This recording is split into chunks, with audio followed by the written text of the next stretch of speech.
Welcome to the Green Wisdom Health Podcast with Dr. Stephen and Janet Lewis, where you will learn about natural solutions to common ailments.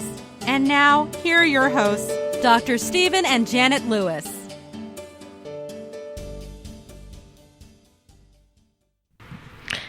Hello, and welcome to this week's edition of the Green Wisdom Health Show. I'm Janet Lewis. And I'm Dr. Lewis. And today we have invited a very special guest back again, whose name is Casey. He's one of our reps that sell us our high-quality products that we pass on to you. Very knowledgeable. He came to our last show. We had a really good response to that, so we thought we'd have him back today to discuss a different topic about stress. He's highly intelligent and uncommonly good-looking, too, so, you got to listen to him. Yeah, you can't see him, but he is good-looking. So, Casey, welcome. Now I'm blushing. Appreciate it. No, thank you for having me back. And enjoyed our last conversation, and hopefully some folks can get something out of this one. Yeah, I was talking, Dr. Lewis, is, y'all already know, is highly intelligent, and it's really hard to keep up with what he says. Casey comes here and brings a whole nother level of intelligence. I'm just like, hey, I'm the person that's listening basically here, so I'm going to try to moderate the whole thing and try to put it together when any of this goes over your head, which sometimes it will. I'm going down rabbit holes. Thank you, Pete, from Concordia, Missouri. He told me not to talk about rabbit holes. It's like, well, I don't know how to do anything different. So y'all hang on, put on your seatbelts. We're going to throw this out here and see if you're intelligent enough to put it together. I like that hang on, because this is called hanging on to anxiety and stress. And we all know y'all all are stressed. We've been stressed. We've been in the process of moving 2 homes in a year. And then with everything going on in the country, I think it's just been it's been a lot. And I was just speaking with Casey, and Stephen's been trying to help me through some of it because unlike, sometimes it's hard to really treat yourself, and then you see something and you're thinking, is that what that was? You have no idea what you even have going on, which is why we do our low-cost lab. But basically... See, I'm going down rabbit holes now. But for our 21st anniversary present, we bought a sleep number bed. I told her I wanted a gun. But he didn't get that because he don't need one right now.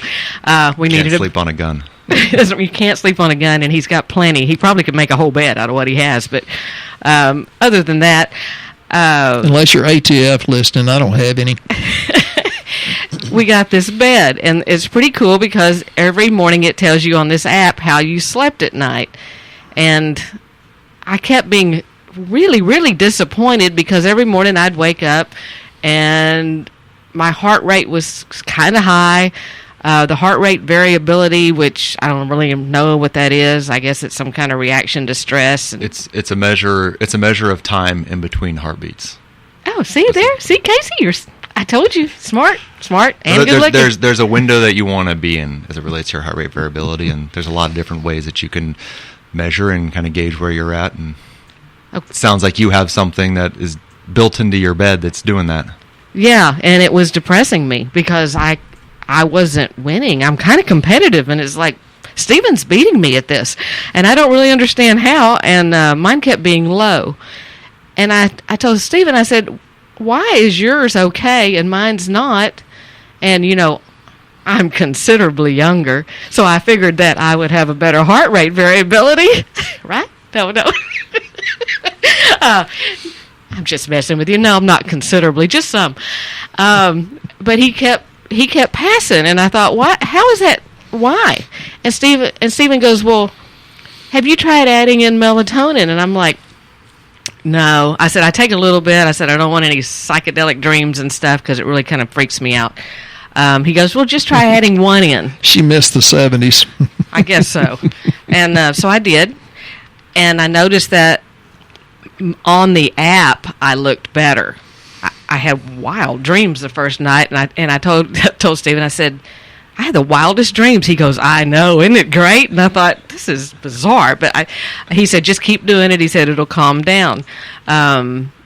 so I did it again last night, and then I added in a specialized probiotic, something we have here called Target GBX, and I guess Casey can explain some of that to you about how come some of it works out of the gut.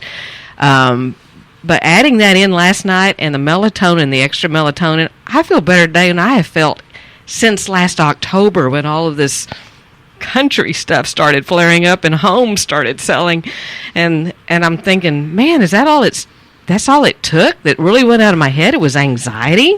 Well, anxiety comes from so many different areas, though. We've been literally in 3 homes within the last year, so we sold 2, and now we're in the 3rd one. But many people create their own anxiety by how they think, and that's why I always hit a little bit of the spiritual side. And Janet's a lot more OCD than me. She's younger and better looking, but she's way the heck overthinker. I just go to bed without a guilty conscience. But it's the gut-brain axis, and it's the adrenal glands, and Casey's going to get into a lot of this, and it's the food you eat. We're going to throw in a lot of things. And, I'm very, very anti-wheat. There's research that talks about wheat can cause schizophrenia through gut irritation. That's from Journal of Biological Psychiatry, Journal of Science. Wheat produces exorphins, which are similar to endorphins, which act as benzodiazepines or Valium-like drugs. That's from Journal of Orthomolecular Medicine. So wheat just in and of itself, and because of the glyphosate and the GMO and all that, it alters your gut microbiome. Now, Casey, take it. And that's what I wanted Casey to explain, because we were talking prior to the show, and he said, what is wrong is people don't understand what anxiety and stress do to the body long term, and they don't associate some of the problems that they have later. But it was based on stress and anxiety not being remedied or knowing how to be remedied. So can you tell us what? But we have students raising hands. Dr. Lewis? Yeah, before we let Casey get into that, I want to talk, and Casey will kind of verify this. People, you have to do it very consistently. It's not brushing your teeth once that gives you good, healthy mouth. And I had a sweet lady yesterday says, well, my husband quit doing it because it didn't work immediately. And I'm thinking to myself, I'm trying to be polite. I have trouble with that. I think, well, I know he works out because I see what y'all do on Facebook, and he still has a 50-pound gut. Why is he continually working out? He needs to continually take these supplements and then change his diet. Janet doesn't think I love her because I told her I loved her. It's a consistent speaking and doing. So consistency is what makes you win in life. And this is very, very true of the supplements and the probiotics. So talk a little bit about consistency and changing the way you think and finding peace. You can do that through supplementation, but you have to do it through how you think and how you choose. Choose means you have control, how you choose to deal with this stress. I like that. That's a big part. So much of mental and emotional stress is perception. What a lot of people don't realize is that stress and stress-related disorders are accrued over a lifetime. So when these things are finally manifesting themselves in your 40s and your 50s and your 60s, to go think that you can have a profound impact over the course of a week or even a month or two is just setting expectations way too high for any type of, I don't care if it's a nutrient therapy, if it's a lifestyle therapy, or even a drug therapy. These types of, it takes time to undo a lifetime of stress, essentially. And that's what, kind of just going back to what stress and the stress response is, and the physiological response to stress in the body.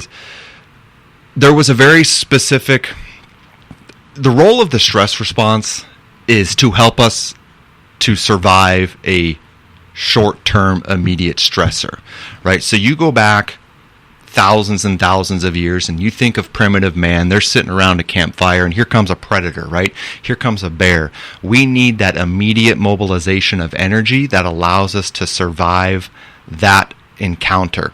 And then the stressor goes away and the stress response resolves. The problem with today's environment is there are so many new, novel stressors that we weren't necessarily designed to cope with, and they're barraging us day in and day out, every minute, every second, with our hyperconnectivity to our phones and to our email and financials and relationships and so work. Bears are everywhere. Bears are coming at us from every direction nonstop, and so we're constantly stuck in this stage of heightened stress. And then you couple in something I always talk about is moving beyond just this mental and emotional stress, which is when we have conversations about stress, that's the primary focal point. But what we have to understand is the physiological response to the foods that we eat, our sleep and inflammation. Don't we eat foods trying to relieve the stress? Eating is one of the most common ways that folks self-medicate with stress, because when you're in a stressful environment, your body craves quick energy in the form of carbohydrates or glucose. Bluebell. Mm-hmm. Right. So you're craving, and so we get stuck in this cyclical cycle where we're stressed because of life events. We're self-medicating with high glycemic foods that are also inflammatory, and they're causing blood sugar dysregulation. Blood sugar is one of the most, when you think about what stress actually is, it's the we talk about the HPA axis. It's the hypothalamus, it's the pituitary gland, and it's the adrenal glands.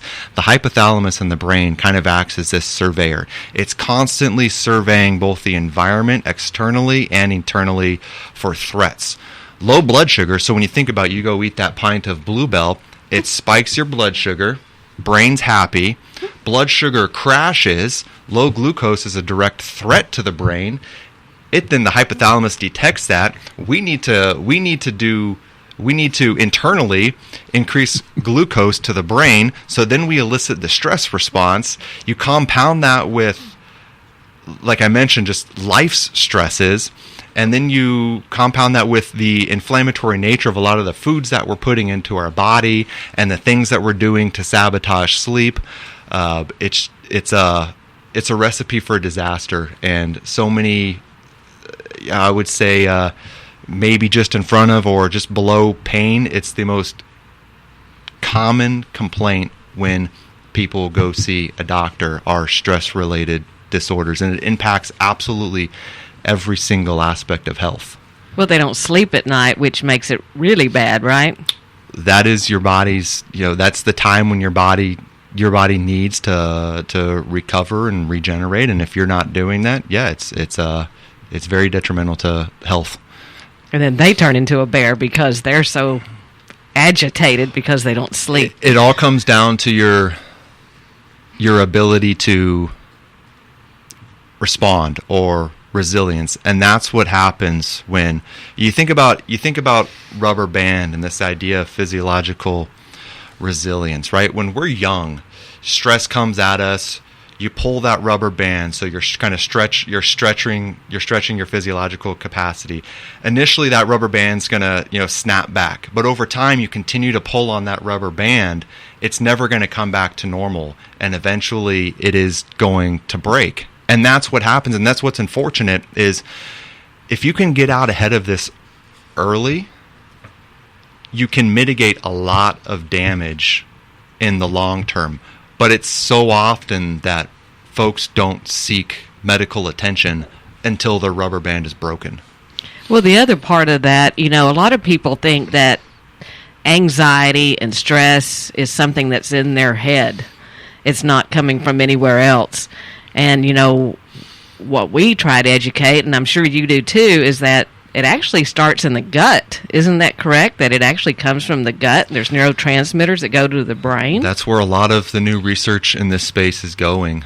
Yes, a large majority of your neurotransmitters, of your hormones, they're all produced and they're all metabolized in some capacity in the gut. And then going back to inflammation, a large amount of systemic inflammation is stemming from the gut and that gut immune interface. So if you have dysfunction at that level, in all likelihood, it's affecting your brain and your ability to cope with stressful events. Yeah, and I think nowadays, it's like we're so on a path of, well, here's another bear, for a better word. Here's another bear, and we're like, so. I mean, we're also. It's almost like we're all just worn out from all the bears that have jumped out of the woods. We got nothing left. Yeah. And well, and that's eventually what you find yourself in, is it's adaptation of the brain. It's a protective measure. The brain, when you have just persistent levels of elevated cortisol, which is the primary hormone that's secreted during a stress response, initially, it has a very, very, obviously a very important role, but it's also very catabolic in nature. It breaks tissues down. And so the body, this is what happens is you kind of move through the continuum of dysfunction.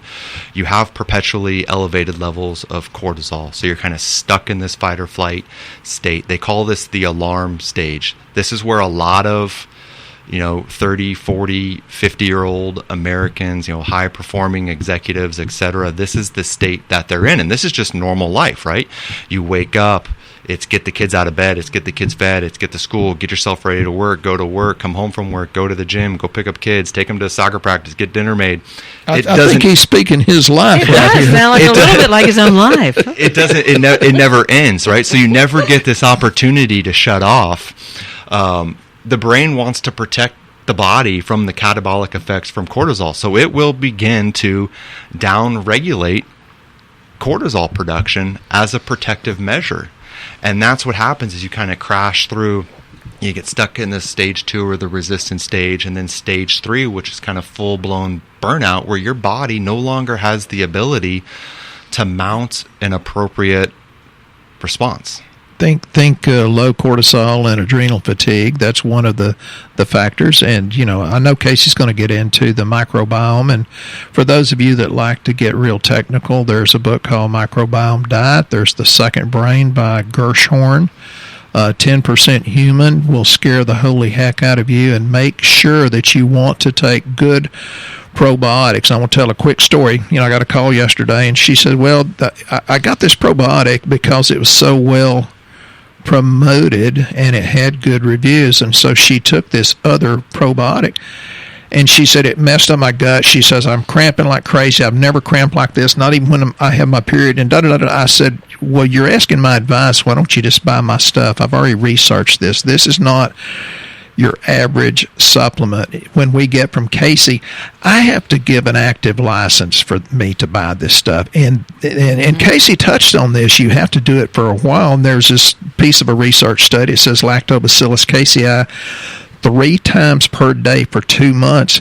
People experienced an improvement in anxiety when compared to those taking a placebo. But notice it said for 2 months, and it got better from there. You can't take it, once and done. It takes a long time to offset the physiological effects that have been going in the wrong direction for years. And I think, y'all are talking about cortisol. A lot of you don't really know where your cortisol is.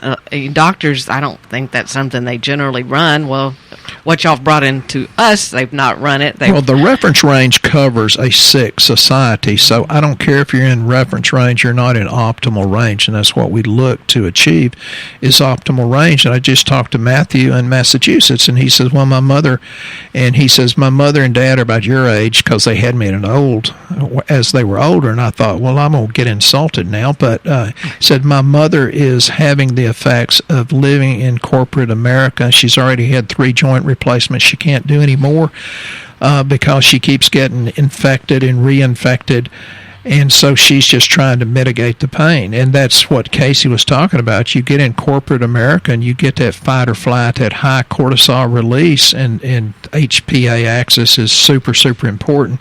Folks, we've got you covered.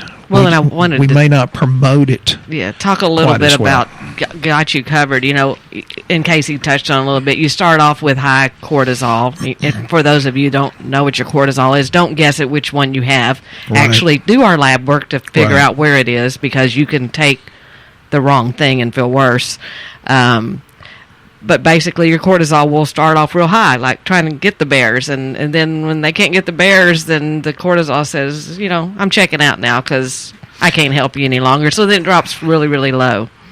And then now we have got products based on where the cortisol levels are. Pretty excited about some of these. Some of them were new to us. Casey actually helped us formulate a name for one of these, and love the product for whenever you have had too many beers and your cortisol's too low. It's a bigger kick in the pants than a double shot espresso, but it's not that nervous energy. It's good stuff. It's called Adren-Up, and we do that because your cortisol needs to go up, so that's how you can remember it's called Adren-Up. But could you tell us a little bit about what's in Adren-Up? And I think what makes it so wonderful is that there's actually the bovine. Right. So there's the two products that we're talking about. There's a specificity to both, and it is important that you are taking this under the guise of a physician, because if you take the wrong product, it can make you feel worse. Mm-hmm. So for that patient, like I was talking about, they've had years and years and years of elevated cortisol levels. The body's kind of gone into that protective mode, and now it's fully down-regulated cortisol production. If you were to look at your diurnal rhythm or a single-point cortisol test, depending on how you're testing, you're either flatline throughout the day, and there's a very predictable, again, when you're looking at a diurnal rhythm, you start your morning with your highest levels of cortisol. It tapers out to the end of the day and really kind of drops off at night, allowing you to fall asleep. There are patients who they simply do not have the ability to any longer mount a stress response. Cortisol is flatline throughout the day. A product like Adren-Up is specific to that type of patient. It's working to not only help the patient adapt and improve overall perception of mental and emotional stress, which is obviously really important in these patient types, but specific things with the adrenal concentrate, which actually contains cortisol itself. And animal concentrates or glandular concentrates have been used for a long time, even in pharmaceutical therapies. Now we have like desiccated thyroid, which is used for natural thyroid hormone replacement therapy. For a long time, glandulars or adrenal concentrates were used specifically for patients with adrenal insufficiencies.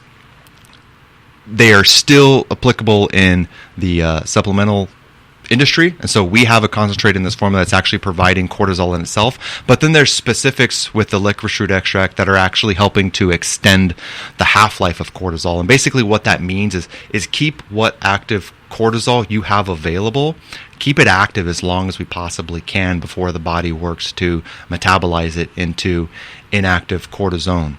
A really new important update that we made to this formula recently was the inclusion of holy basil. And we kind of touched on those 4 key stressors earlier that all need to be addressed as part of this bigger protocol, right? So there's the mental and emotional component, there's sleep, there's inflammation, there's blood sugar regulation. Holy basil's kind of got a hodgepodge of research shown to positively affect all these different factors that are ultimately driving dysfunction in these patients. So it has an impact on helping people stabilize blood sugars. It's going to help you sleep. It's going to help reduce inflammation and boost immune function. So it's kind of touching on everything. So it really rounds out this formula nicely alongside of the adaptogens and the other components that are helping to help you overall mount a more appropriate stress response. That is my favorite product for the mornings. That and coffee. She says I get nicer when she takes it. So figure that one out. You're talking about running cortisol at different times of the day. We always run ours. We have our patients run it in the morning, first thing in the morning, specifically for that reason, because if it's already really low in the morning, then it's a good chance it's going to stay low all day long and keep dropping. And I think what Casey's talking about is really true, that there are tests where you can do cortisol tests throughout the day. And the reason I do not do that, even though I do think it's valid, is because every time we had a patient do that, the lab said the patient did it wrong. It's like, my patients aren't that stupid. And there's a problem in the lab. So you do have to be careful what lab you listen to. There's some out there that I think are, full of smoke and mirrors and baloney, but and I've done some of them on myself. Folks, we experiment just for your safety, and we'll get into the ones I think are good later at a later podcast. And then Casey, I also wanted you to talk about the product. It has a dual name at this point. It's called Adren-Up Boost, and it will be changed over to Stress Adapt because people were getting confused with the name. So we want to make sure they know it's for stress, but it doesn't necessarily raise cortisol, correct? It just helps. The opposite, actually. Okay. So more appropriately being called Stress Adapt, which again, this is helping your body better adapt to stress, as the name implies. So this is more, think of that stage 1 alarm, stressed and wired patient type. Ideally, this is you're catching this patient early before they kind of tumble down that continuum and need a product like Adren-Up. Stress Adapt is going to help to mitigate the long-term effect of chronic stress and physically lower cortisol levels in these patients, which is specifically what things like theanine are doing, increasing GABA production, increasing alpha brainwave activity, which is promoting a sense of relaxation. Phosphatidylserine, which is a phospholipid that's found in very high concentrations in the brain, but it also works in that HPA axis that we talked about, which is your stress responding equipment, essentially. It's shown to upstream kind of work to blunt the synthesizing and secretion of cortisol. So for that patient who has elevated cortisol levels, it's really going to help to bring those levels down and kind of calm that person down. Something that we recently did with this formula that I really liked, and this has personally become one of my favorite formulas, is the inclusion of Bacopa. Mm-hmm. And this is really following kind of the evolution of our understanding of the brain and how stress impacts cognitive function and how stress is contributing to neurodegeneration and cognitive decline and things like dementia and Alzheimer's. And helps hormone balance. And when Casey said that, Janet got a really big smile on her face because it works so well. And I understand. I've been told I need to get less and less technical, but you need to understand that even my way of dealing with stress is being a smart aleck and bringing more laughter and joy in my life and others. But we have people like Casey that he's as close as an email or a phone call. Janet and I get the technical information from Casey and other people, as smart and good looking as he is. We have the stuff down. We have you covered. Be careful who you listen to out there, and always go with someone you can get in touch with. Well, when you're talking about Bacopa, I especially like that because on lab, we actually use this product to help somebody that has a low T4 on their thyroid. It will actually help move it up. That's one way we know they need Bacopa, is if their T4 levels are too low. Right. Yeah, and I think that's a conversation for another day. But again, when you're stressed and you're stuck in just this perpetual state of the HPA axis just kind of lit up, your body's focusing on short-term survival. It's not concerned about tomorrow or the next day or the next month. It's not concerned about digestive function or immune function or hormone production. Its sole focus is to take all the available energy that you have at that immediate moment and help you to survive that encounter. The problem is, a lot of times that these responses that are being elicited nowadays, there's not that a need for immediate energy. Right, it's seeing a post on social media, it's checking an email. We don't need that energy source, but it's there, and it's impacting that response is impacting things like thyroid function And so it may indirectly help with some of these other issues. If we can calm down the HPA axis, it allows for energy allocation into other systems of the body. And the thyroid specifically, it shares two of the common components with the stress response, right? The hypothalamus and the pituitary gland is also involved in hypothalamus, pituitary, and thyroid axis. So if all of that energy is being geared towards the HPA axis, it leaves very little for the HPT axis to do what it needs to do. So basically, just take this product and you'll be all good. That's what I heard. It's potentially part of it. Absolutely. Dr. Lewis, golly, this show's gone fast. Are y'all enjoying Casey being here? I know we are. We'd love to hear the feedback. We had a lot of good feedback, and I really would like to hear some more. There was somebody the other day impressed because, oh my God, Trish, they talked about you. Well, Trish was kind enough to write us a really sweet email, and I told her yesterday, honey, you got my heart. I'll work my butt off for you.